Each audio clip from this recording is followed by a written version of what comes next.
사실 저희가 이 청와대 들어가시기 일주일 전에 청와대 가시는 거 아니에요? 그런데 청와대 떡하니 가시는 바람에 깜짝 놀랐는데 그게 벌써 6월 27일이래요. 2017년 6월 27일 새 직장 청와대에서 근무를 시작했습니다. 이게 은수미 아니 여가 비서관이 왜 성남에 나오냐고요? 예, 좀 이따 말씀드릴게요. 네. 자, 두 번째 뭐예요 이거? 네, 생방입니다. 이현경의 작은 방 큰 토크. 저희 공식 질문이에요, 저희. 네. 제가 이거 한 1년 좀 넘게 했는데 네. 다 이거 지금 뭐 하는 거냐고 계속 물어보셔서 예. 예, 위키트리에서 진행하는 이현경의 작은 방 큰 토크 정치인분들 모셔서 예, 큰 얘기를 요 한 평짜리 방에서 합니다. 성남에 사시나요? 네, 4년째 살고 있습니다. 열심히 하시라는 적당 넣어주셨어요. 네, 감사합니다. 자, 은수미 의원님의 페이스북은 6월 27일 청와대에서 근무를 시작했고요. 3월 8일 청와대 퇴사했습니다. 네, 네. 제가 그렇게 아마 그러니까 청와대 근무하는 동안은 SNS도 다 접고 네. 집중하고 헌신하는 그런 치열한 일상이었다고 보시면 돼요. 그러니까 네. 아침 5시에 일어나서 출근하면 7시부터는 무조건 업무를 시작을 했고요. 12시간 이상은 일을 하지 않으려고 노력은 했으나 그건 안 되더라고요. 그러니까 청와대 워라밸 없다면서요. 이런 말씀 드리면 안 되는데. 네, 저 정말 솔직하게. 아니, 다른 나라도 비슷해요, 근데. 백악관도 비슷하고요. 왜냐하면 일이 터지잖아요. 네. 기억하실지 모르면 지진이 난 것도 힘든데. 네. 갑자기 수능 연기를 해야 되잖아요. 이제 그런 일부터 이번에 동계올림픽하고 패럴림픽 굉장히 잘 끝나서 너무 다행인데 저 같은 경우는 마루타 역할도 했어요. 왜요? 왜냐하면 그거 아실 텐데 이렇게 뚜껑이 없었잖아요. 네. 개폐회 식장에. 네. 그러니까 거기가 너무 바람이 불고 추운 거예요. 그래서 가서 저희들이 저체온증이 생기나 안 생기나 이런 거 마루타도 했었어요. 청와대가 좋은 직장이면은 아무나 갈 수 없는 데긴 한데 그래서 힘들긴 힘들군요. 그죠? 그렇게 네. 해야죠. 왜냐하면 특히 시민이 만들어 주신 정부고 네. 또한 그렇게 지지율도 높은 그런 정부를 계속 만들어 주시는 것 때문에 기쁘게 하긴 했는데요. 사람이 이렇게 한계가 있는 거죠. 그래서 쉽진 않았습니다. 임플란트는 안 하셨어요? 지금 이제 이빨 흔들리시는 분들이 나오기 시작해요. 그 전에 나오셨고. 그러니까 머리카락 빠지고 원형 탈모증 이런 거 이제 생기기 시작하고 그 다음에 하여튼 몇 가지 증상이 있어요. 이빨 흔들리고 원형 탈모증 심각하고 갑자기 새벽 서너 시에 텔톡들을 해요. 잠을 못 자니까. 그러니까 그것 때문에도 한동안 난리였어요. 아니 갑자기 저도 새벽 2시에 일어나가지고 막 뉴스를 검색하고 막 걱정이 되는 거예요. 그럼 그때 톡을 해요? 톡을 해요. 우리 톡방이 있거든요. 비서관들 톡방에 이런 거 좀 점검. 왜냐하면 곧바로 일어나서 또 출근하고 우린 점검을 해야 되니까 이거 사실 확인해야 됩니다. 이건 아닙니다. 이건 그렇습니다. 이 병이 같이 드는 거 있죠. 그래서 아주 쉬기는 쉽지 않더라고요. 쉬어보려고도 노력을 했어요. 워라밸 쉽지 않네요. 예. 요즘에 퇴준생이 인기예요, 의원님. 그러니까 뭐 그걸 인기라고 하긴 좀 그렇지만 많은 사람들이 그거에 관심을 보여요. 그 일본의 신문 기자였던 퇴사하겠습니다는 책을 쓴 저자가 하루 6,000엔으로 산대요. 근데 자기가 50대쯤에 퇴사를 했는데 40대쯤 더 이상 나는 못 버틸 것 같다. 네. 그래서 나는 10년 뒤에 퇴사를 하겠다고 생각했더니 그 생활이 행복해졌다는 거죠. 근데 요즘 우리나라의 취준생들은 입사하자마자 80%가 넘는 사람이 첫 번째 직장에서 퇴사를 생각한다는 거예요. 근데 그 중에서 제일 큰 게 업무 스트레스, 그 중에서 더 좁혀서 말하자면 인간관계 스트레스인데 이 웹툰 작가인 양치기 작가님의 그 일하기 싫어증이라는 책에 나오는 대목인데요. 사자가 들어가는 일을 하라는 어른들의 주옥 같은 말씀을 받들어 드디어 해냈어요. 그건 바로 퇴사. 또 하나는 사자가 들어가는 의사도 아니고. 예, 의사 변호사. 성남시장 경선을 해야 하니 빨리 준비를 하시대요. 네, 하고 있어요, 알겠습니다. 지금. 오늘 오셨는데 제가 말씀 못 드렸는데 운동화 신고 오셨더라고요. 많이 다니셔야 돼서. 워라밸. 네. 저 마음 알겠네, 워라밸. 워라밸. 다른 캠프에서도 이 방송을 주의 정말요? 나오세요. 저희 안 말립니다. 나오세요. 예. 나오세요. 예. 자, 피할 수 없으면 즐겨. 그러니까 뺨을 쳤어. 못 패스니 즐기세요. 네. 뭐 이런 거. 예. 네. 어떠세요? 퇴사자 입장에서 봤을 때 미루어 짐작컨대 퇴사를 준비하고 싶어하는 그 많은 직장인들의 심리가 어떨 것 같으세요? 그러니까 제가 이런 말씀을 드린 정창민의 시대가 끝나고 유명민의 시대로 이미 진입을 한 거잖아요. 저는 정창민의 시대를 겪었어요. 한 기업에서 혹은 한 직장에서 꽤 오랫동안 20년씩, 일하는. 30년씩. 예. 근데 이제는 안 그러죠. 그렇죠. 처음부터 끝까지 아마 알바라고 하든 프리랜서라고 하든 뭐라고 부르든 네. 이렇게 건너뛰어 다녀야 되는 삶이고, 사실은 그런 첫 번째 직장이 자기의 미래를 보장해주지 않는 이런 삶이 가지는 불안함. 제가 스타워즈 팬인데요. 네. 스타워즈를 보면서 항상 그랬어요. 새로운 혹성에 이렇게 착륙할 때가 있잖아요. 네. 뭐 연료가 떨어진다거나 그때마다 항상 그 미지의 세계가 불안하죠. 네. 그러니까 그 불안감이 가장 큰 것 같고요. 만약 정부가 일을 잘한다면 그 불안감 플러스 기회나 도전, 우리가 새로운 땅 이런 느낌도 좀 커질 텐데 아직까지는 네. 불안감이 좀 더 큰. 그렇죠. 그게 퇴사자의 마음이 아닌가 싶습니다. 근데 이제 아까 첫 번째 질문에 답을 좀 해줘야 될 것 같은데 청와대 퇴사를 갑자기 결심하시게 된 이유는? 제가 이 성남 시장 선거가 끝나면 정말 다 얘기해 드릴게요. 근데 어쨌든 한동안은 지방선거는 생각도 안 하고 집중을 했었어요. 전 그게 맞다고 봤고, 그래서 SNS 접었다가 어쨌든 여러 가지 뭐 우여곡절을 거치면서 결정을 하게 됐고요. 그래서 지금은 제가 이런 말씀을 드려요. 문재인의 가치, 이재명의 복지, 네. 은수미 비전이 결합된 새로운 성남. 벌써 만드셨어요? 네. 많은데. 근데 아니 그 국가를 위해 봉사하는 자리인데 네. 청와대 갔다가 성남시장 나온다고 헌신작 버리듯이 거기를 버리고 나왔냐 뭐 이런 댓글이 많이 달린다면서요. 예. 저 욕을 많이 먹어서 거기에 저도 입이 100개쯤 돼요. 하지만 어쨌든 저는 어느 자리든 헌신해야 된다고 생각을 하고요. 제가 아까도 말씀드렸지만 정치적 궤적이나 여정은 자기가 결정할 수가 없어요. 전 사실은 좀 다른 여정을 생각하기도 했었어요. 그런데 전 이번 정부에서는 제가 어떤 마음을 먹고 있느냐면 어떤 시민이 만들어준 정부, 좀 기적같이 만들어진 정부예요. 여기서는 그 어느 자리든 저를 필요로 하시는 곳에서는 헌신하고 봉사하겠다. 이것만 가지고 더 이상 변명도 안 할 거고, 네. 어쨌든 당당하게 선거하고 이기겠다. 그래서 성남 시민뿐만 아니라 대한민국 모든 시민들, 우리 정부를 만들어주신 시민들이 뭔가 몸으로 체감할 수 있는 것들을 네. 저희들이 좀 제도로 깔든 뭘 하든 이렇게 좀 해보겠다라는 생각이 있습니다. 네. 어쨌든 내가 꼭 나오고 싶어서 나왔다기보다 불러서 나왔다. 아니요. 느낌인데요. 아닙니다. 시민들이 불러서 나왔다. 네, 시민들이 불렀고요.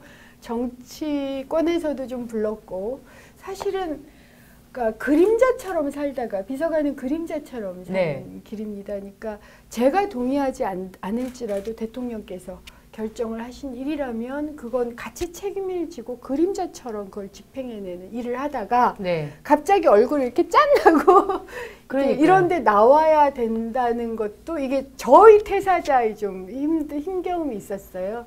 그런데 그게 시민이 그러니까 부르시는 길이라면 뭐 그것이 어떠한 길이든 저희 계획과 다를지라도 전 하겠다는 생각이 있어요. 그게 정치인이죠. 네. 재직 중에 문재인 대통령한테 책을 추천하셔서 화제가. 이상한 정상가족. 이상한 정상은 그게 예. 어제 저희 스태프들이 서점에 가봤더니 예. 은수미 전 비서관 추천이 아니라 문재인 대통령 추천으로 돼 있었다고요? 예. 당연히 그렇죠. 네, 그렇게 돼 있어요. 인이굿즈가 됐다고. 참 작가님, 네. 저한테 이 작가님 김희경 작가님 보고 계시다면 네. 인이굿즈가 되셔서 많이 팔리셨대요. 그렇다고 저한테 밥 사신다 그랬어요. 기억해 주세요. 알겠습니다. 사실은 여성가족 비서관이셨잖아요. 예. 정말 이번 정부에 정말 이슈가 많이 됐던 예. 일들인데 첫 번째는 여성가족 비서관으로 제일 집중하셨던 일이 뭐예요? 우선 두 가지가 가장 컸어요. 하나가 아동 문제예요. 네. 그러니까 지금 유기되는 아동이 그러니까 연간 한 304명? 그러니까 하루에 1명 정도 아이들이 길에 버려지는. 버려지거나 그다음에 아동 학대가 18,000건 정도이고 네. 2016년만 해도 네. 아동 학대로 죽어간 그런 소중한 아이들이 36명이나 돼요. 그래서 아동 수당, 뭐 아동 학대 근절부터 아동 수당, 국공립 어린이집, 초등 돌봄, 거기에다가 뭐 낙태 문제 이르기까지 네. 사실 국회 그 국민청원까지 있어가지고요. 그런 네. 아동 문제가 하나가 굉장히 컸고요. 그다음에 두 번째가 여성 문제였죠, 당연히. 그래서 여성 고용부터 시작해서 이번에 미투에 이르기까지 네. 어쨌든 성희롱 성폭력 대책. 그다음에 세 번째가 다문화 가족 문제였어요. 결혼 이주민서부터 네. 시작해서 중도 입국이라고 혹시 아시는지 그게 모르겠는데 뭐예요? 중도 입국이 중국이나 필리핀 여성분이 우리나라에 와서 재혼을 하셨어요. 물론 네. 남성분이 그러실 수도 있고 그러면 고국에 아이가 있는 거예요. 아, 그렇죠. 그럴 수 있죠. 그 친구가 꽤 컸어. 네. 대개의 경우는 네. 고등학교 이상이에요. 그 친구 부르게 되잖아요. 네. 근데 이 친구는 입양도 안 되고 우리 국적도 아니니까 단기 비자로 들어와요. 중도 입국하는 거죠. 그래서 이 불법 이민자가 되는 경우들이 굉장히 많아요. 법적으로 그건 조금 비어있는 자리네요. 비어있는 자리 이런 것들도 있어서 이제 결혼 이주민 문제. 그 다음에 뭐 최근에는 여러 가지 공동체가 무너지는 여러 가지 문제들이 있어서 그걸 어떻게 뭐 회복할 것인가. 그리고 기타 차별 시정 문제. 그래서 저희가 여성가족 비서관을 여갑이라고 불러요. 아, 여갑이. 예, 제가 이제 은비였는데 사람들이 여러 아, 가지 은비. 예, 제가 은비라고 불러요. 왕수미셨으면 왕비였는데. 아, 그렇구나. 그래서 은비라고 부르고 여가비의 은비입니다. 이렇게 얘기를 하면 여가비가 여러 가지 비서관실이냐고 묻는 분도 계셨어요. 너무 다양한. 너무 다양해서. 네. 너무 여러 가지를 해서. 네. 근데 이제 올해 그 아까 평창 동계올림픽 얘기하셨는데 그 여성들이 왔었잖아요, 우리나라에. 네. 김여정도 오고 그다음에 그 이방카도 예, 왔었는데 어떠셨어요? 직접 혹시 보시거나? 아니요. 저희들은 마루타만 했고요. 아, 추운지 안 추운지만. 팀장하고 점검하고 시민들이 불편 없도록 네. 하고 교통이 어떤지 확인하고 이런 걸 저희들이 주로 이제 그림자처럼 하는 역할이어서 직접 보거나 하지는 못했고요. 사실은 요즘 그러니까 시대가 바뀌고 있는 것 같아요. 이건 저는 남성과 여성이 이렇게 서로 겨룬다 이렇게 생각하지 않아요. 예전에는 좀 남성들의 지배적 문화였다면 지금은 양성이 같이 가는 어떠한 그러니까 격변기가 도래하는 것 같고 그러면서 여성들 중에 스타들이 조금 떠오르는 게 아닌가. 근데 이제 이게 다른 나라 역사를 보면 이게 처음에는 약간 스타들만 이렇게 뜨다가 그 다음에 이제 여성들이 남성들하고 같이 사회를 꾸려가는 하나의 주체로. 그러니까 하늘을 봐는 여성, 하늘을 봐는 남성. 이게 정말 자연스럽게 된 이 과정을 겪는 동안 사실은 갈등이 있죠. 있죠. 어느 예. 국가나 겪게 되는 것 예. 같은데 사실 이번에 청와대 들어가시면서 특히나 미투 때문에 특히 여성들의 문제에 대해서 많은 사람들이 집중을 했었는데 사실 여성가족부에서 역할이 좀 미진한 거 아니냐는 비판도 있고 또 하나는 청와대 탁현민 청와대 선임행정관의 발언 때문에 왜 청와대 여성가족부나 여성가족 비서관님이 얘기를 좀 해야 되는 거 아니냐 뭐 이런 얘기들이 있거든요. 어떠세요? 예, 계속 그런 말씀들이 나왔던 것 같아요. 근데 어쨌든 제가 문재인 대통령께 참 고마워. 이게 문재인 대통령이 굉장히 단호하세요. 그 문제에 대해서? 성폭력, 성희롱 네. 근절 문제에 대해서 굉장히 단호하세요. 그래서 이제 어떤 좀 에피소드가 있었느냐면 제가 청와대에 이제 들어가서 처음에 그 몰카 문제를 어떻게 좀 몰카 아시죠? 네. 예, 그러니까 이제 그에 대한 좀 대책을 마련하고 싶은데 그러려면 이제 9개 부처하고 조율을 해야 돼요. 방통위, 방심위, 경찰청, 법무부, 여가부, 그다음에 과기부 뭐 해가지고 9개 부처를 처음에 모셨어요. 네. 모셔서 이렇게 했더니 여러 가지 어려움들이 있으신 거예요. 실제로 할 때. 예, 실제 어렵다. 이거 도저히 안 되겠다 싶어서 사실은 이제 비서관들은 메시지를 대통령께 메시지를 올릴 수 있는 권한이 있어요. 그 선택은 대통령이 하세요. 이렇게 얘기를 좀 해주셨으면 좋겠습니다. 그래서 저희가 이제 올린 거죠. 네. 몰카 대책에 대해서 그걸 대통령께서 거의 한마디도 빼지 않고 거기에 부가해서 말씀을 해주셨어요. 네. 이게 8월 8일이었던 걸로 기억을 해요. 그러면 어떻게 되냐면 이게 이제 대통령은 업무 지시가 될 수 있잖아요. 그렇죠. 그래서 업무 지시로 바꿔서 다시 이번에 11개 부처를 모셨어요. 이걸 좀 하자. 그러면 아무래도 좀 더 힘이 실리죠. 적극적이 되죠. 이런 일이 굉장히 많았습니다. 네. 그래서 계속 진행을 해왔기 때문에 혹여나 외면으로 보셨을 때 워낙 상황이 우리나라 성폭력 성희롱 상황이 굉장히 안 좋은 게 맞아요. 제가 수보회 때 어떤 보고도 드렸냐면 강도 살인 사건은 계속 줄었어요. 근데 성폭력, 데이트 폭력, 스토킹은 계속 늘어서 작년 한 해만 약 한 4만 1,000건 정도가 발생을 했습니다. 이렇게 보고를 드린 적도 있어요. 그러니까 상황이 워낙 안 좋다 보니까 이 대응이 좀 부족하다고 느껴지신 이 간극이 있었다고 생각하지만 어쨌든 저나 혹은 여가부나 각종 부처들은 정말 많이 집중했고 앞으로도 더 하겠다. 그리고 여전히 많이 부족하다고 생각해요. 왜냐하면 성폭력 사건이 4만 1,000건이 지금도 벌어지고 있다는 거잖아요. 그리고 제대로 집계가 안 되는 단점이 또 있잖아요. 왜냐하면 그렇죠. 피해자들이 자신의 피해 사실을 신고하지 않으니까 네네. 사실 알려진 사건보다 10배 가까이 많을 거란 추정치도 나오는 상황이어서 예. 그래서 뭐 부족하다. 거기에 그럴 수는 있으나 점점 더 노력하고 있고요. 네. 제가 성남시장이 된다면 네. 전 이 문제는 성남시 차원에서도 한번 해결하고 싶습니다. 같이 네. 사는 사회를 위해서 네. 정말 노력하고 싶습니다. 예. 안희정 제가 물어보려고 했는데 안희정 지사 오늘 이제 영장실질심사 있었죠? 예. 안희정 지사의 최근의 미투 사태에 대하여 어떻게 생각하시는지. 아직도 충격이에요. 그러니까 많은 분들이 그러실걸요. 네. 안희정 지사님을 좋아하셨던 분들이 굉장히 많잖아요. 예. 전 처음에 그걸 보고를 받았을 때 잘못 받았어요. 그러니까 제가 따옴표를 어떻게 찍었느냐면 안희정 도지사 수석 보좌관 성폭행 이렇게 보고가 올라왔어요. 예. 그러면 어디에 제가 따옴표를 찍으면 안희정 도지사의 따옴표를 찍은 거예요. 그러니까 저는 어떻게 생각? 안희정 도지사의 수석 보좌관이 성폭행을 당했다. 이렇게 성폭행을 했다거나 당했다거나 이렇게 생각을 한 거예요. 근데 이게 따옴표가 그게 아닌. 원래 없었고 근데 네. 저는 무의식적으로 찍었던 거고 이게 그 따옴표 하나가 지워진다라는 걸 아는 순간의 충격이 지금도 있어요. 솔직히 말해서 성역이 없다. 성역은 없는 거다. 이렇게 생각을 하지만 정말 한편으로 죄송하기도 하고 뭐라고 말씀을 드릴 수가 없을 정도로 아직도 충격이지만 저는 이 과정 잘 겪고 넘어가야 된다고 생각해요. 그럼요. 예. 그러니까 뭐든지 팩트대로. 예.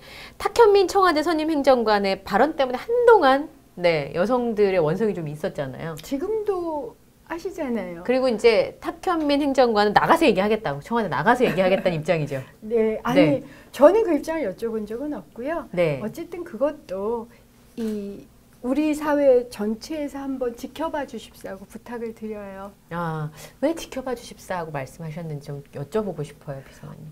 저는 지금은 아니지만 청와대 비서관이었습니다. 그리고 비서관일 때 제가 아까도 말씀드렸지만 제가 동의하든 동의하지 않든 저는 청와대의 뜻을 집행하고 관철하는 사람이에요. 네. 그리고 청와대의 의사나 의지를 또한 지키고 옹호해야 되는 역할도 저는 해야 된다고 생각합니다. 그러니까 이게 선출직과 임명직의 차이기 때문에 뭐 그것까지를 감안해서 네. 생각해 주십시오. 네, 알겠습니다. 자, 이제 성남시장 얘기 아까 물어보셨잖아요. 왜 나왔냐고. TV에서 보면 뭐라고요?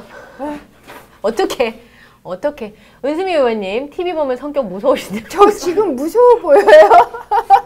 아니 이거 자랑 하나 할게요. 네. 제가 이제 성남 중원이 제 지역구여서 거기 네. 어르신들이 많아요. 네. 근데 이제 어르신들도 필리버스터를 보고 저는 그런 생각을 하실 거라 생각을 못해. 필리버스터를 보면서 여자가 얼마나 독종이면 10시간 이상을 버텨 이렇게 생각을 하셨대요. 왜 남자가 10시간 버틴 거에 대한 독종이라고 얘기 안 하실까요? 어쨌든 그리고 TV에서는 좀 크게 나온대요. 그리고 의원님 좀 있으면 왜 그런지 저 알 것 같아요. 우리 준비 화면 보면 이제 그 나올 거예요. 어쨌든 말씀하십시오. 근데 이제 제가 생글생글 잘 웃고요. 네. 생글생글거리면서 잘 돌아다니고 그리고 보통 이제 백팩을 메고 걸어 다니니까 제가 굴러다닌다고 또 이런 말 하면 안 된다. 참 성남시장으로 나오면서 네, 잘 걸어 다니면 어르신들께서 상냥하고 친절하고 그래서 보는 거 그러니까 생각했던 거랑 다르다. 아, 만나보면 다르다? 네, 만나보면 다르다. 그래서 네. 저희 팀의 모토가 은수미를 일단 시민 속에 집어 던져 넣어라. 그래서 같이 놀고, 같이 웃고, 같이 춤추고, 같이 고민하는 은수미를 보면 좀 이미지가 달라질 거다. 이분 춤 잘 얘기를 추십니다. 하세요. 네. 자, 물어보겠습니다. 지난번에 당선되시면 뭐 하시겠다 공약하셨잖아요, 의원님. 이번에 당선되시면 캐릭터 코스프레 공약하실 거죠? 네, 안 합니다. 제가 부작용이 있었나요? 아니요. 성남시장 되셨는데 막 고양이 탈 쓰고 되게 재밌겠다. 그렇지 않아요? 대한민국 최초일 것 같은데. 그럼 만화 캐릭터 아니 만화 캐릭터 공약은 그냥 고정이고 어떤 캐릭터를 원하느냐. 그러면 공모해 보겠습니다. 나 이러면 안 되는데. 이러면 안 돼. 들으셨죠? 공모해 보겠습니다. 또 있어요. 은수미 후보님 선거 공약 아이디어가 있는데 어디로 보낼 수 있나요? 제 페북 메시지로 보내시면 돼요. 알겠습니다. 예, 혹은 트윗 메시지로 보내도 제가 다 봤습니다. 네. 혹시 또 이분하고 경선하셔야 되는 분 입장에서 저희가 휜다고 생각하실 수 있는데 출연의 기회를 드릴 테니까 걱정하지 마시고. 댓글이 저 해도 돼요? 그냥 의원님 보시고 예, 그냥 감사합니다. 네, 응원으로 받아. 파이팅! 예, 나오시면 저희가 기회를 드리겠습니다. 이 19대 국회의원 비례대표이시고 성남중원에 이제 지역구로 출마하셔서 떨어지셨잖아요. 네. 떨어지셨잖아요. 정말 떨어진 제가 이번에 오늘도 뭐 어떤 어르신 만나서 얘기를 했는데 그분이 셋이더라고요. 경선 3번 났고 보궐 1번 했고 총선 1번 하고 대선까지 하고 이번에 지자체 하지. 그래서 네 어떻게 아세요? 그중에 대선만 이겼어. 네 선거 아닌 거. 그렇게 딱 대놓고 말씀하셨단 말이에요? 네, 친하신 분들이 그러니까 네. 이번에 네 선거 좀 이겨, 당신 선거 좀 이기시게 뭐 이런 말씀 주시죠. 네, 그래서 자신 있으신지요? 저는 최선을 다할 거예요. 그리고 이런 말씀 드릴게요. 제가 자신이 아니라 대통령 지지율이 70%예요. 이재명 시장에 대한 지지도도 있는 곳입니다. 그쵸. 그러니까 사실은 대통령 지지율이 70%인데 제가 떨어진다. 그럼 어떻게 되는 정말 거예요? 정치를 그만둬야 될 어떻게? 사건이게. 왜냐하면 이거 대통령께 정말 그리고 대통령을 만든 시민께 누를 끼치는 게 얼마나 제가 못났으면. 그래서 꼭 이기려고요. 네. 이번에 정말 이기려고요. 근데 이제 이재명 전 시장이 이끌어주는 인물이 차기 시장이 될 거라는 추측들이 있습니다. 이건 추측이겠죠? 그래요? 네, 추측이겠죠? 아니요. 왜냐하면 이재명 시장이 성남에서 굉장히 인기가 많은 걸로 제가. 네. 그러니까 그분이 이 사람이 됐으면 좋겠다는 뉘앙스만 있어도 좀 유리하지 않을까요? 아니, 근데 뭐 각자의 선거를 하는데 제가 이재명 시장님 만나 뵙고 그런 말씀 드렸어요. 악수하는 사진이 인터넷에 있더라고요. 그러니까 퇴직하시기 전에 제가 이제 마음 먹고 내려와서 당연히 뵙죠. 네. 이재명 시장님하고 저하고 나이가 같습니다. 물론 서로 민증을 까본 결과 조금 다른데 민증 결과는 뭘까요? 민증 결과 이재명 시장님이 저보다 1년 어린 걸로 나와요. 동생이에요? 그래서 등록상으로? 제가 누나라고 하셔야죠. 그랬더니 아니래요. 실제는 주민등록이 잘못된 거다. 이렇게 주장을 하세요. 네. 아직도 그래서 서로 논란이 있지만 이재명 시장께는 이제 뭐 경기도지사 선거 열심히 하십시오. 저는 네. 성남시장 선거 열심히 하는데 제가 참 당황스러웠던 게 성남시장 나온다고 했더니 맨 처음 질문이 그거였어요. 이재명 시장을 어떻게 계승할 거냐. 우리 그 질문 있는데. 그래요? 네. 어떻게 계승할 거냐. 그래서 제가 이재명 시장님께 아니 어떻게 은수미는 움직이면 이재명 선거운동 하는 것처럼 보이냐. 이건 좀 좀 불공정하지 않아요? 네. 라고 제가 이 농담을 한 적은 있어요. 그러니까 이 민주당 후보 중에 한 분은 내가 이재명이다라고 출마 선언을 할 정도로 사실 서울시장은 문심이 어디 있는가에 이제 언론의 관심이 있다면 성남시장 선거는 이심이 어디 있는가를 사람들이 굉장히 궁금해하고 있는데 어떠세요? 이재명 시장 동상하고 싱크로율은 얼마나 된다고 보세요? 굉장히 싱크로율은 좀 높은 편이긴 한데 근데 이재명 시장은 굉장히 공정하신 분이세요. 그게 맞고요. 네. 네, 그래서 이재명 시장님 그리고 이미 떠나온 곳이어서 거기에 대해서 당신이 뭐라고 얘기하는 건 적절하지 않다. 근데 이제 성남의 지역위원장분들이 그 경선 과정에 특정 후보를 지지한 행위가 있다면 강력히 대응할 것이다. 특정인의 아바타가 되기를 거부한다. 네, 이렇게. 원래 경선 과정은 그런 일 많아요. 제가 경선만 이번에 치르면 4번을 하게 되는 걸 거예요. 경선만 4번. 근데 웹드라마 하나 찍으세요. 경선만 4번. 괜찮네. 경선을 하면 같은 편끼리도 굉장히 지독한 욕을 제가 이제 같은 편으로부터 빨갱이라는 욕을 들을 때가 가장 힘들었어요. 진짜 그러신 적도 있어요? 네. 그리고 이런 말씀 드려도 되나? 아기도 못 낳은 이혼한 여성이라는 얘기를 들은 적도 있어요. 그 사실 경선 과정이 치열하다 보면 그래서 제가 이번에도 꼭 말씀드리는데요. 우리는 지금 서로 이렇게 경쟁을 하는 건 맞지만 서로를 흠집낼 시간이 없어요. 제 생각에는. 정말 좋은 정부를 만들어야 되고 그 정부의 일을 지역적으로 집행할 사람을 뽑아야 만들어야 되는 되고 거니까. 그다음에 시민들께 다가가야 되니까 좀 더 긍정적인 좀 선거가 됐으면 좋겠는데 사실은 경선은 그게 쉽지는 않아요. 그렇죠. 그러니까 표 대결을 하는 거니까. 네. 저는 이재명 시장의 이름을 전혀 모르다 갑자기 알게 된 건 모라토리엄 선언하시면서 네. 전국이 다 이재명의 이름 속자를 알게 됐잖아요. 그리고 그 이후에도 파격적인 행보들이 되게 많았어요. 뭐 교복 무상이라든지, 예. 뭐 청년수당이라든지, 예. 그렇지 않으면 산후조리원 공짜에 제가 깜짝 놀랐는데, 그래서 어쨌든 그 정책에 대한 찬반의 의견은 갈리는 것은 맞지만 성남에 사시는 분들은 그 혜택을 입다 보니 되게 좋아하신다는 얘기를 제가 후문으로 많이 들었습니다. 근데 이제 성남시장이 되시면 그런 정책을 계승하실 건가요?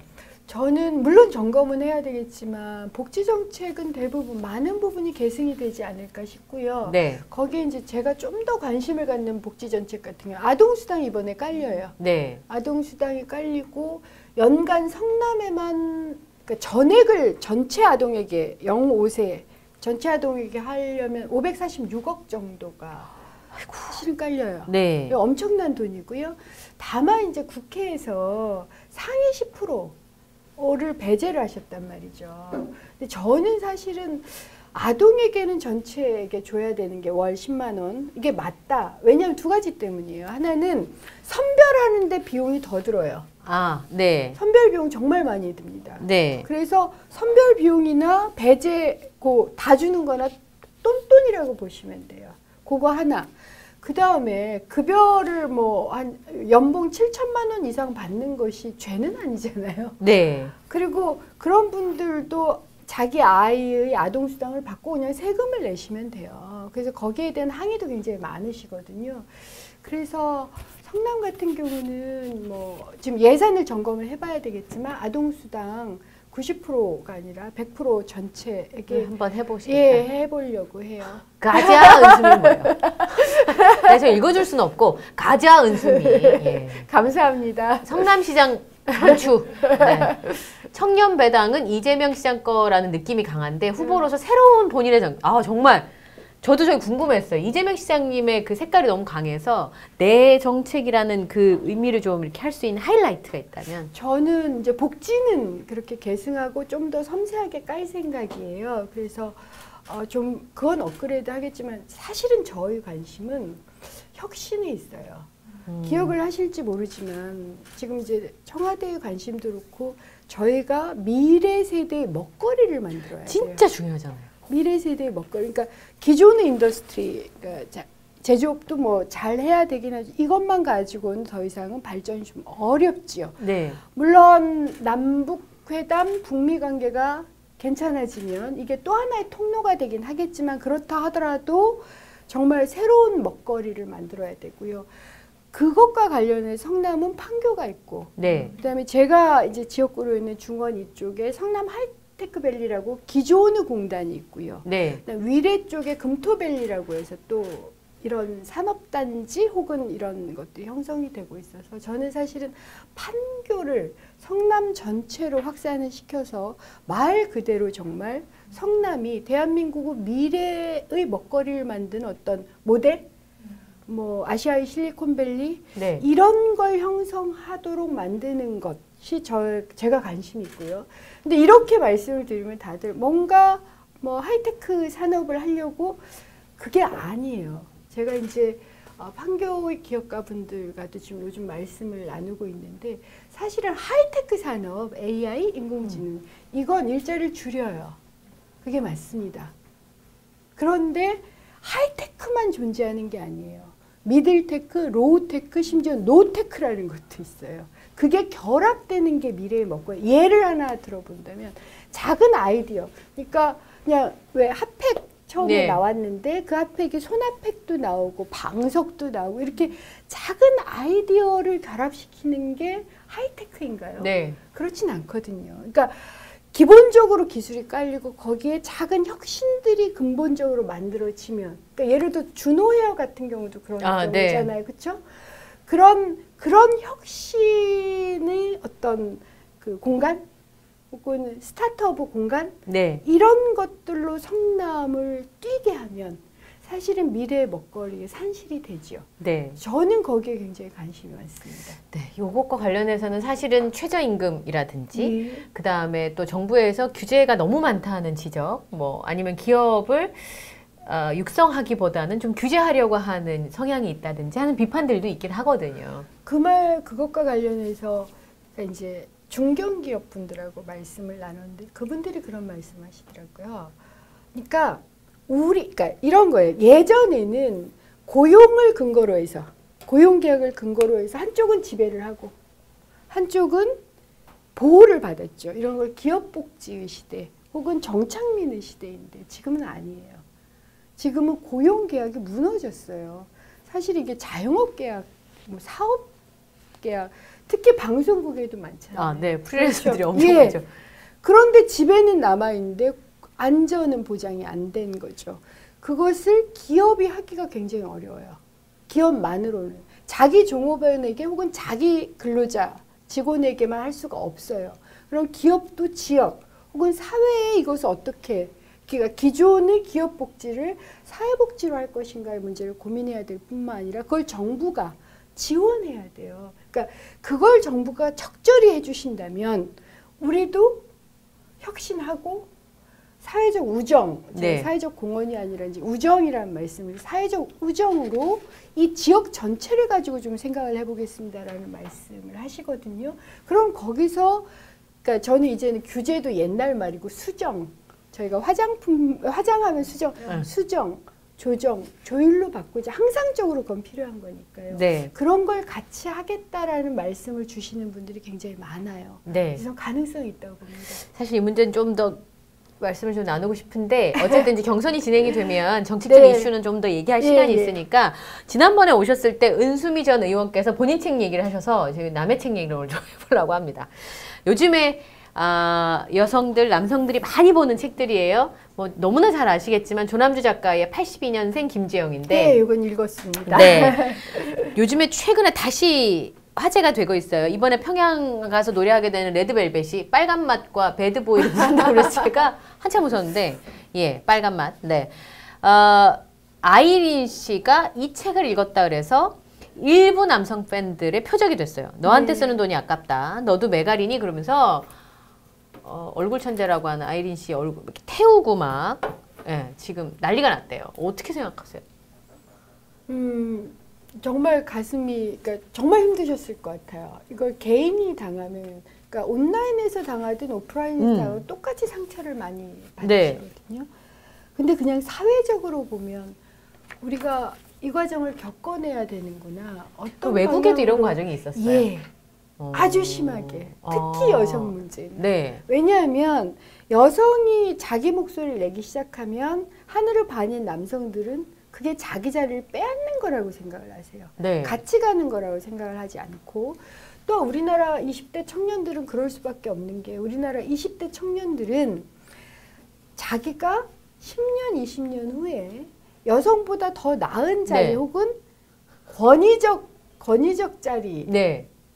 있을 수 없다고 생각을 하세요. 그리고 자기는 계속 아버지보다도 못 살고 네. 점점 더 힘겨운데 네. 여기 여성들까지 막 나서면 나는 더 힘겨워지는 게 아닌가라는 것도 있어서 네. 그건 정부가 정말 여성, 남성 할 거 없이 청년들을 위한 비전을 만들고 제대로 정책을 하면서 서로 문화적으로 좀 엮여지면 이제 넘어설 수가 있는데 그 과정에서 이런 파편이 네. 전투가 벌어지는 거죠. 좀 전에 댓글은 의원님 살이 좀 빠지신 것 같다. 아닌데요.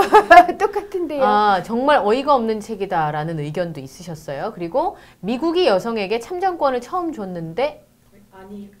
아니죠? 의견에 반대. 참정권은 나라마다 조금씩 달라요. 1945년 이후에, 그러니까 선진국들 중에서도 1945년 이후에 여성의 참정권이 들어간 경우도 꽤 많습니다. 네. 그러니까 우리나라는 그냥 받은 거고요. 그래서 그걸 쟁취하는 과정, 어찌 보면 실질적인 사회적 참정권을 한국 여성들은 지금 쟁취하고 있는 것인지도 몰라요. 네. 그래서 그걸 잘 남성분들께서 이해해 주십사라고 네. 부탁을 드립니다. 그러니까 남성과 여성으로 갈리면 태초부터 아담과 하와로 나뉘어져 있었기 때문에 간극을 좁힐 수 없겠지만 근데 같은 집에 사는 경우가 굉장히 많잖아요. 그럼요. 그러니까 이 82년생 김주영도 같은 집에서 남자와 함께 아이를 키워가며 살아가는 내용이라고 생각하시면 그 제가 주변의 남자분들한테 얘기하면 몰랐어? 이런 답이 되게 많아요. 그러니까 본인은 많이 도와주고 있다고 생각해서 여성들이 힘들 거라고 생각을 못했다는 거죠. 왜냐하면 얘기를 해본 적이 없으니까. 그리고 없으니까. 도와준다라는 포지션에 쓰잖아요. 같이 한다라는 그렇죠. 포지션에 쓰지는 않으니까. 네. 그리고 그것에 대해서 지금까지 여성들은 당연히 여자는 그렇게 해야 된다라고 생각을 했다가 네. 요즘 20, 30대 용감한 분들께서 아닙니다라고 다시 생각해 보겠습니다. 다시 생각해 주세요라고 네. 목소리를 내시고 있는 거죠. 아, 네. 하여튼 이 책을 읽어보고 얘기를 좀 해보자는 네. 의견을 주셨는데 저희가 이제 이 논리가 지금 댓글 주신 분은 예. 생각이 좀 다르신 것 같아서 그럼요. 생각이 예. 다르신 분도 굉장히 많고요. 네, 근데 네. 저는 지금 서로 얘기를 시작하는 단계. 그쵸? 시작하는 단계에서 과도하게 서로를 낙인 찍지는 말고요. 네. 그러니까 그냥 뭐라 그럴까, 저 입장. 왜 저렇게 얘기를 할까? 네. 서로의 입장을 조금은 더 배려했으면 좋겠어요. 네, 알겠습니다. 근데 이제 82년생 김지영 혹은 페미니즘 책에 대한 얘기를 하면 너 페미니스트니? 너 메가리니? 이렇게 얘기를 하는 사람들이 있단 말이죠. 뭐라고 대처를? 저는 그게 대처가 돼요. 그러니까 예를 들어서 제가 이렇게 정치를 이제 시작하는데 막 걸어가는데 누가 너 간첩이지 이러시는 거예요. 아까 전북인이 빨간색 입으셨잖아요. 그러니까 그냥 대낮에 그러세요. 그게 대처가 돼요. 그러니까 아직은 서로 다른 의견 혹은 서로 다른 가치를 그냥 존중하는 그런 관계가 만들어지지 않은 거고 영원히 그러지 않을 수도 있어요. 네. 그래서 그건 그럴 수 있다라고 생각을 하고 그렇다고 제가 너 일베니 이렇게 얘기할 건 아니잖아요. 다만 제가 거기서 한 가지만 혹시 저는 어떤 방식으로 하냐면 그건 대처는 불가능한데 제가 좀 상처를 받더라고요. 그래요. 맞아요. 그래서 상처를 받을 때마다 제가 친구한테 전화를 해요. 나 오늘 상처 받았어. 아니 그게 나아요. 차라리 나 힘들었어. 아니라고 얘기하는 것보다 예, 아닌 척하는 그러니까 것보다 오히려 나 힘들었어라고 얘기하는 친구를 꼭 만드시고 그리고 저는 그런 친구가 되어야 되겠다는 생각을 참 많이 하게 됐어요. 왜냐하면 그 얘기를 하기가 힘들 때가 있거든요. 근데 제가 전화번호부를 쭉 봤는데 어느 날은 친구하고 이 얘기를 할 만한 친구가 누군지 찾을 수가 없을 때가 있었어요. 얘기를 하고 싶은데 너무 가슴이 아파서. 그래서 거꾸로 그러면 나는 누구에겐가 그런 친구가 되어주고 있나? 이런 생각이 들어서 저는 그런 친구 꼭 하나 만드셔서 전화하세요. 네. 그런 일 있을 때 그건 저는 안 되더라고요. 다른 분은 되시는지 모르지만 나 너무 힘들었어. 예. 오늘 울 뻔했어. 가슴에 무슨 고드름이 콱 찔리는 것 같아서 그런 느낌이 들 때가 있어요. 그러면서 어쨌든 그래서 마음을 풀고 아주 우리 시작이야. 서로 얘기를 해보는 시작이야. 이렇게 좀 다시 한번 이 책 무례한 사람에게 웃으며 대처하는 법을 그러니까 마음의 근육을 기르자 이런 말을 하던데 그렇게 근육을 기르면서 한번 같이 가봤으면 좋겠어요. 네. 이게 이제 남혐이나 여혐 현상으로 번지면 안 되는 건데 82년생 김지영에 반대한 의미로 90년생 김지훈이라는 책을 출판하려고 했던 남성이 있었어요. 네. 대한민국에서 남자로 사는 것도 힘들죠.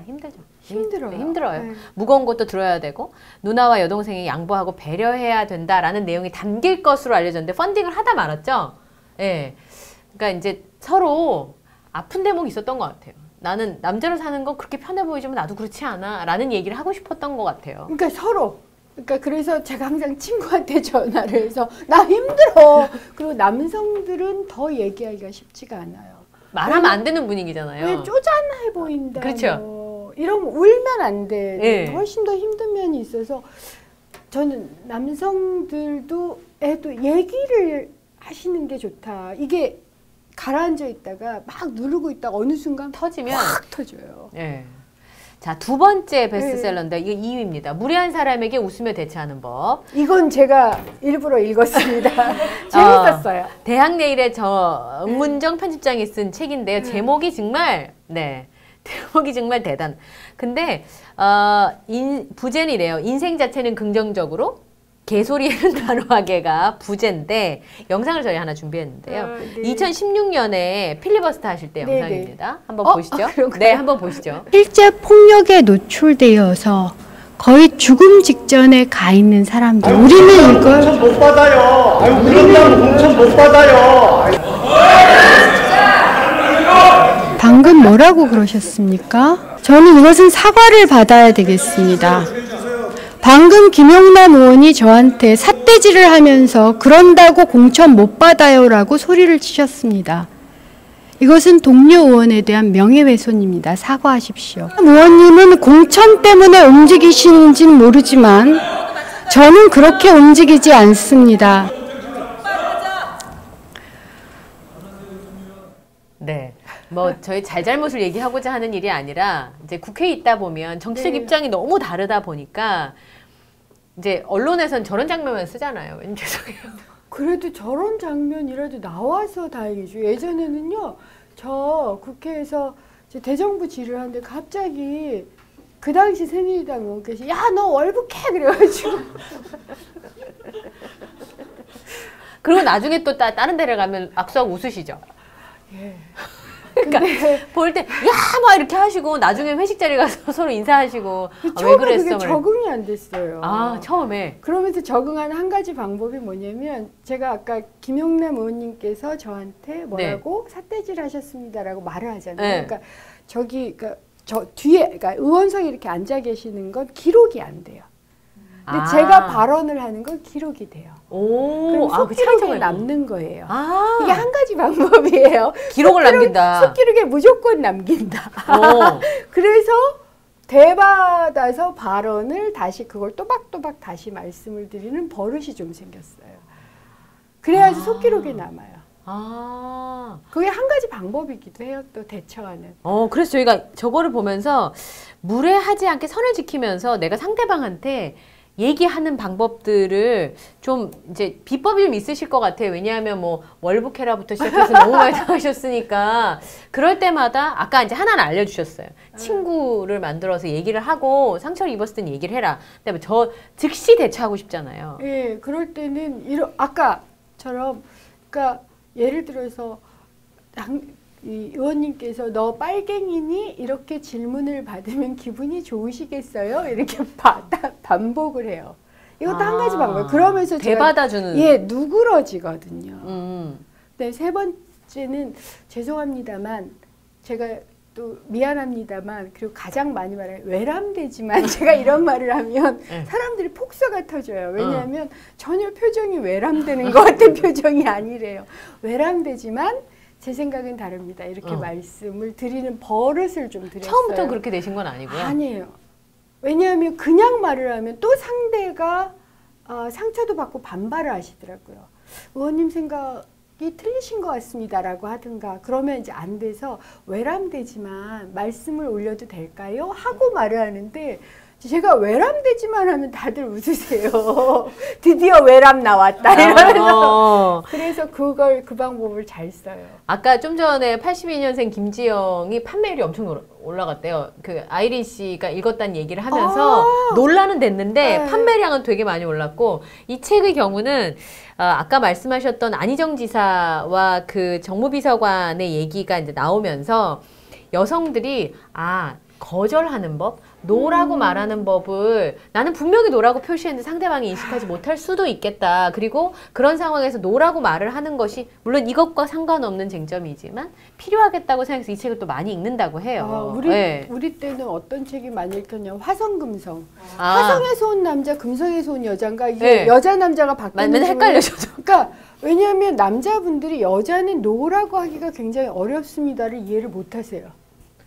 정말 그래요. 달라요. 아니 그리고 노라고 했는데 노가 예스라고 한다는 노라고 건 예 뭐 그렇죠. 이렇게. 그게 굉장히 다른 게 있어서 우리 때는 그 책이 그렇게 많이 읽혔어요. 네. 제 생각에는 인류가 끝날 때까지 어떻게 그래요? 네. 은수미님 뭔 닮았다는 거예요? 팽현숙 씨. 얼마요? 찾아봐야 되겠다. 자, 이제 저희가 작은 방 큰 토크를 보신 지 얼마 안 되신 분들은 처음 보는 훅 인터뷰 오늘 할게요. 지난번에 오셨을 때 저희 했었는데, 자, 그냥 훅 합니다. 첫 번째, 청와대 퇴사 후회한다. 하나, 둘, 셋. 아니다. 알겠어. 너무 야멸차게 들어갔다. 좀 후회되실 것 같기도 한데, 월급줄은 내가 있는 거 없는 거는. 처음에 한 열흘간은 좀 힘들었어요. 아주 솔직히 말하면. 하지만 지금은 아닙니다. 마음 정리하셨다. 네. 두 번째, 이재명 전 시장이 나를 후임으로 찍은 게 맞다. 하나, 둘, 셋. 맞다. 자, 해명이 필요할 것 같아요. 네. 농담이었습니다. 공정한 분이다 이렇게 얘기하시죠. 예, 공정한 분이세요. 예. 하여튼 저희가 참고로 말씀드리면 은수미 후보와 경선하셔야 되는 분, 그리고 상대당에 계신 분들도 언제든 기회를 드릴 테니까 나오시라는 말씀 드리겠습니다. 연락 주십시오. 자, 지난해 미쿠냥 공약 코스프레를 하셨는데 코스프레 공약을 하셨는데 성남시장이 된다면 걸 공약은 하나, 둘, 셋. 공약 모집하겠습니다. 방송을 너무 많이 하셨어. 예, 대처 방법이 너무 많이 드셔가지고 학습력이 너무 좋으신 것 같아요. 자, 이렇게 해서 은수미 전 비서관이자 성남시장의 민주당 예비 후보와 함께 이야기를 나눴는데요. 저는 이 책 얘기를 참 많이 했어요. 사람들하고. 예, 근데 정치인들도 똑같이 사람이기 때문에 참 많이 상처를 받지만 그래도 조금은 나아주시기를 바라는 마음이 국민들에게 있는 것 같아요. 당연히 그렇죠. 예. 아니, 이건 분명합니다. 저희는 국민들 세금으로 급여를 받는 사람들이에요. 그런 점에서 굉장히 고맙게 생각하고요. 그래서 국민들이, 그러니까 물론 저도 억울할 때가 있어요. 근데 주시는 말씀을 좀 더 천착해서 듣고 왜 그런 말씀들을 주시는가를 좀 더 생각해보고 이러면서 정치를 하는 게 전 맞다고 봐요. 그래서 그것이 저를 찬성하는 말이든 반대하는 말이든 그건 국민이 주신 말씀이라는 건 똑같다. 이렇게 생각하고 그런 정신으로 가려고 합니다. 네. 아직 후보 등록은 안 하셨죠? 내일 합니다. 출마 선언 어디서 하실 거예요? 정하셨어요? 아직이요. 좀 이렇게 눈길 가는 장소에서 하고 싶다는 좀 게 그런 보통 이제 게, 후보들의 예, 생각이실 있어서. 텐데, 예. 하여튼 앞으로 열심히 또 6월까지 뛰셔야 되니까. 예, 6월까지 시민들께 면접 본다는 생각으로 네. 정말 열심히 퇴사자로서 면접을 보겠습니다. 우리 만약에 이직 성공하시면 청년과장으로 한번 가요. 정말? 네. 이 우. 성공하시면 만약 성공 못하시면 딴 분하고 갈게요. 네. 네, 알겠습니다. 비서관님 저희 공평해야 되니까 되시는 분은 저희는 되시는 분이 우리 편이라서. 네, 알겠습니다. 그죠? 예. 가셔서 그땐 저희가 또 청년들과 함께 얘기하는 시간이 있었으면 정말 합니다. 예, 그래 주셨으면 너무 고맙겠습니다. 20, 30대 분들과 네. 정말 많은 대화를 나누는 이 프로그램이기도 하고요. 앞으로도 그렇게 해 주십시오. 네, 오늘 은수미 전 비서관과 함께했습니다. 고맙습니다. 네, 감사합니다.